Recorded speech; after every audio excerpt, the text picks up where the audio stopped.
Hi, guys. We are going to continue our read aloud of the one and only Ivan.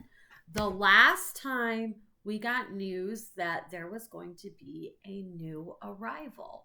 And I think this part we're going to find out what or who the new arrival is. Okay, this chapter is called Arrival. The new neighbor arrives after the 4 o'clock show. When the truck comes lumbering toward the parking lot, Bob scampers over to inform us. Bob always knows what's happening. He's a useful friend to have, especially when you can't leave your domain.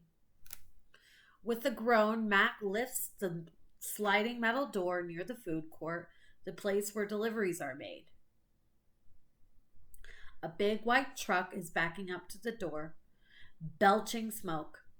When the driver opens the truck, I know that Stella is right. What did Stella think that it was coming?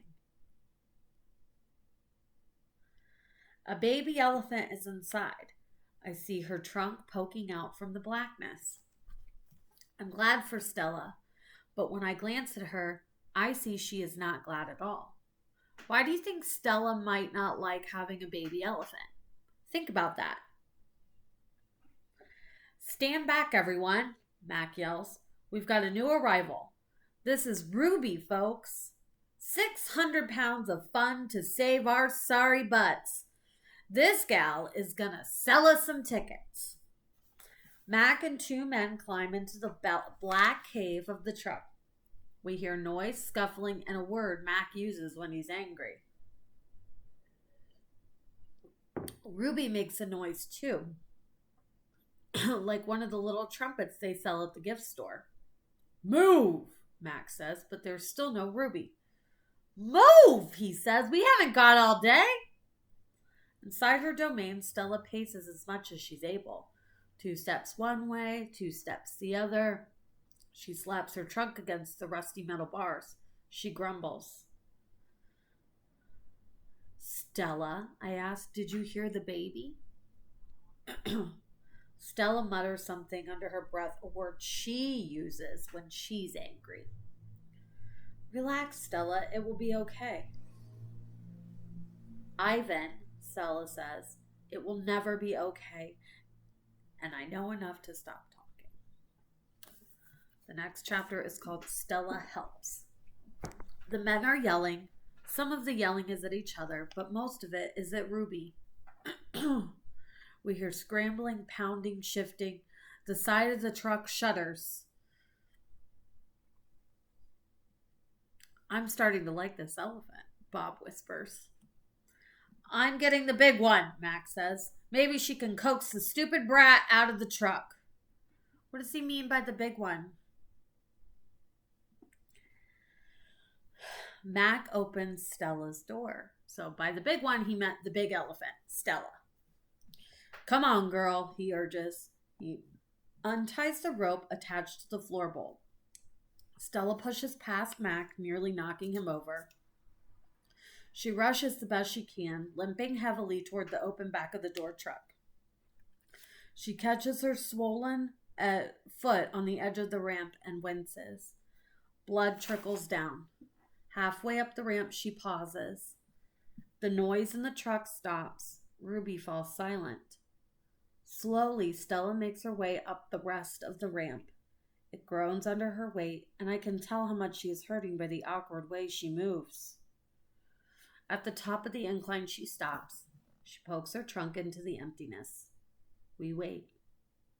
The tiny gray trunk appears again. Shyly, it reaches out, tasting the air. Stella curls her own trunk around the baby's. They make soft, rumbling noises. We wait some more. A hush falls over the entire Big Top Mall. Thud. Thud. Step, step, pause. Step, step, pause. And there she is. So small she can fit underneath Stella with room to spare. Her skin sags, and she sways unsteadily as she makes her way down the ramp. Not the greatest specimen, Max says, but I got her cheap from this bankrupt circus out west. They had her shipped over from Africa. Only had her a month before they went bust. He gestures toward Ruby. The thing is, people love babies. Baby elephants, baby gorillas. Heck, give me a baby alligator and I could make a killing.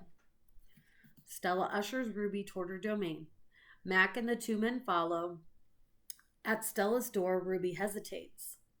Mac gives Ruby a shove, but she doesn't budge. Doggone it, get a clue, Ruby, he mutters. But Ruby isn't moving, and neither is Stella. Mac grabs a broom. He raises it. Instantly, Stella steps in front of Ruby to shield her. Get in the cage, both of you, Mac shouts. Stella stares at Mac, considering. Gently but firmly, using her trunk, she nudges Ruby into her domain. Only then does Stella enter. Mac slams the door shut with a clang. I see two trunks entwined. I hear Stella whispering. Poor kid, says Bob. Welcome to the Exit 8 Big Top Mall and Video Arcade, home of the one and only Ivan. Okay. So we have our new addition to the Big Top Mall. How do you think she and Stella are going to get along? Stella was the only person or animal able to get Ruby out of the truck. Do you think that it will be good for Stella, or do you think it'll be bad and take the attention away from her? Let me know what you think. I'll see you next week. Bye.